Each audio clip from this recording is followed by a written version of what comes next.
ఇల్లు కట్టుకోవడానికి ఇసుక ఉచితమని ప్రభుత్వం చెబుతున్నా ఆచరణలో మాత్రం కొనుక్కోక తప్పటం లేదు. అధికారులు చూసి చూడనట్లు వదిలేస్తుంటే అక్రమార్కులు లక్షల్లో సంపాదించుకుంటున్నారు. రాత్రులు తవ్వకాలు, పగలు రవాణా యథేచ్ఛగా సాగిపోతున్నాయి. అనకాపల్లి జిల్లా దేవరాపల్లి మండలంలో సాగుతున్న ఇసుక అక్రమ తవ్వకాలు, రవాణా, అమ్మకాల మీద 99 టీవీ స్పెషల్ ఫోకస్.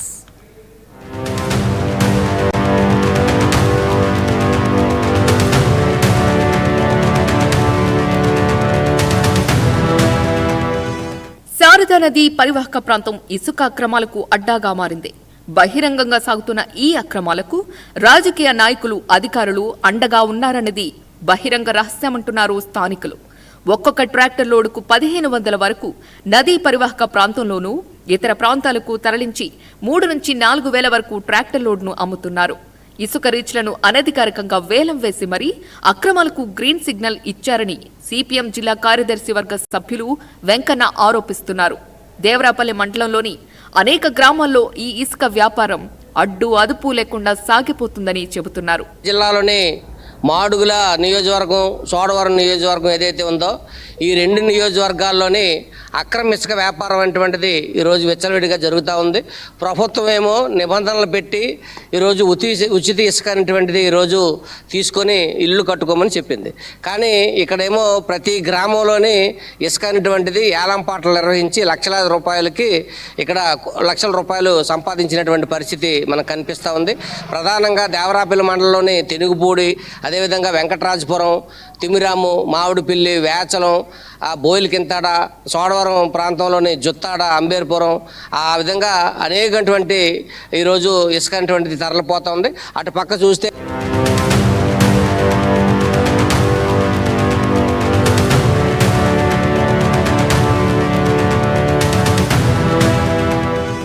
నిబంధనలకు విరుద్ధంగా రాత్రిపూట జేసీబీలతో ఇసుకను తవ్వితీసి పగటిపుట్ట ట్రాక్టర్లతో దర్జాగా తరలించుకుపోతున్నారని అన్నారు. స్వయంగా ఇక్కడ ఇసుక ర్యాంపులను పరిశీలించిన తరువాత ఆయన ఈ వ్యాఖ్యలు చేశారు. ఇది ఖచ్చితంగా కూటమి ప్రభుత్వ వైఫల్యమే అని విమర్శించారు. బెదిరించినటువంటి కూటమి నాయకుల మీద ఈరోజు ప్రభుత్వం కేసులు పెట్టి వాళ్ళు అరెస్ట్ చేయాల్సిన పరిస్థితి ఉంది. కానీ అది లేదు అంటే అధికారులకి ఈ ప్రభుత్వం దాంట్లో రక్షణ లేదు. గత ప్రభుత్వం దాంట్లో అధికారులకు రక్షణ లేదనేటువంటి చెప్పినటువంటి ఈ ప్రభుత్వం ఈరోజు కూటమి నాయకులు ఎక్కడికక్కడ బ్రోకర్ పనులు చేస్తుంటారు. ఇక్కడ ఎమ్మెల్యేలు వాళ్ళు కూడా ఈరోజు ఇసుక పట్టుకోండి అని చెప్పేసి మేము ఆదేశాలు ఇచ్చామని చెప్తా ఉన్నారు. కానీ బయటకు ఒక మాట, లోపలికి ఒక మాట ఆడుతుంటారు. ఎక్కడ కూడా అక్రమ ఇసుక అనేటువంటిది అరికట్టడంలో ఈ ప్రభుత్వం పూర్తిగా వైఫల్యం చెందింది.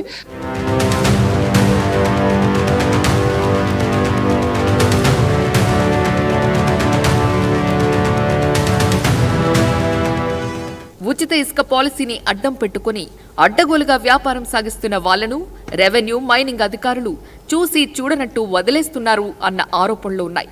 అయితే దేవరాపల్లి ఎంఆర్ఓ మాత్రం అంతా నిబంధనలకు అనుగుణంగానే జరుగుతోందని, అక్రమాలకు అవకాశమే లేదని అంటున్నారు. పాలసీ ప్రకారం మండలం పరిధిలో కానివ్వండి, అదేవిధంగా కాన్స్టిట్యున్సీ పరిధిలో వరకు గవర్నమెంట్ వర్క్స్ కానివ్వండి, ప్రజలే డైరెక్ట్గా వాళ్ళ సొంత నివాస గృహాలు నిర్మించుకోవడం కానివ్వండి, ఇసుక ఫ్రీగా తీసుకెళ్ళడానికి అనుమతి ఉంది.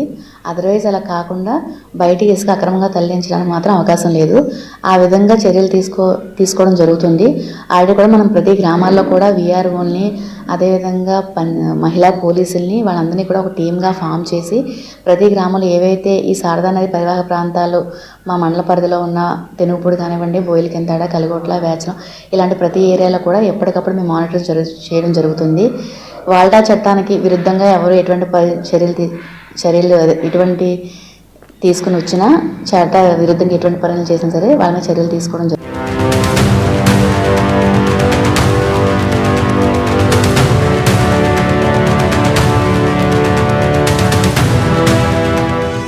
ఇంత జరుగుతున్నా తమ పరిధిలో ఇసుక అక్రమ రవాణాకు అవకాశమే లేదన్నట్టు చెబుతున్నారు ఎంఆర్ఓ. పైగా ప్రభుత్వ ఇసుక విధానాన్ని ప్రజలకు తెలియచేయడానికి దండోరా వేయిస్తున్నామని, అవగాహన పెంచుతున్నామని కూడా చెబుతున్నారు. ప్రతి గ్రామాల్లో కూడా మనం ఇది అవేర్నెస్ క్రియేట్ చేసాము. అదేవిధంగా ప్రతి గ్రామంలో కూడా వీక్లీ వన్స్ అయినా మనం దండోరా కూడా వేయిస్తున్నాము దీని మీద అవగాహన కలిగించడానికి. అదేవిధంగా వాల్టా చట్టానికి విరుద్ధంగా బ్రిడ్జిల దగ్గర కానీ ఎక్కడా కూడా ఇసుక త్రవ్వకాలు 500 మీటర్స్ పరిధిలో తీయకూడదని కూడా చెప్తున్నాము. అటువంటి ఏదైనా వస్తుందని చెప్పి దృష్టికి వచ్చిన వెంటనే ఇమీడియట్గా మా వీఆర్ని పంపించడం, వాళ్ళకి అందరూ హెచ్చరించడం కూడా జరుగుతుందండి.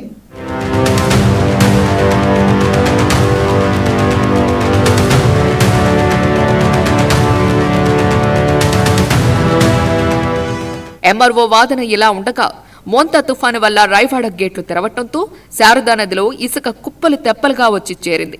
ఇదే అదునుగా కొంతమంది అనధికారికంగా లక్షలాది రూపాయలకు వేలంపాటలు నిర్వహించి ప్రభుత్వానికి రావాల్సిన సొమ్మును ఇసుక అక్రమాలకు కట్టబెడుతున్నారు. ఆ వ్యాపారులు దర్జాగా ర్యాంపులు వేసి ట్రాక్టర్ల ద్వారా ఇసుకను తరలించకపోతున్నారు. అయితే ఇసుక రీచ్లు స్థానిక రెవెన్యూ పోలీసుల కనుసన్నల్లో జరగటం విడ్డూరంగా ఉందన్నారు. ఇసుక తీయటం వల్ల కొన్ని చోట్ల నదుల ఒడ్డున వ్యవసాయ భూములు సైతం శారదా నదిలో కలిసిపోతున్నాయని రైతులు ఆరోపిస్తున్నారు.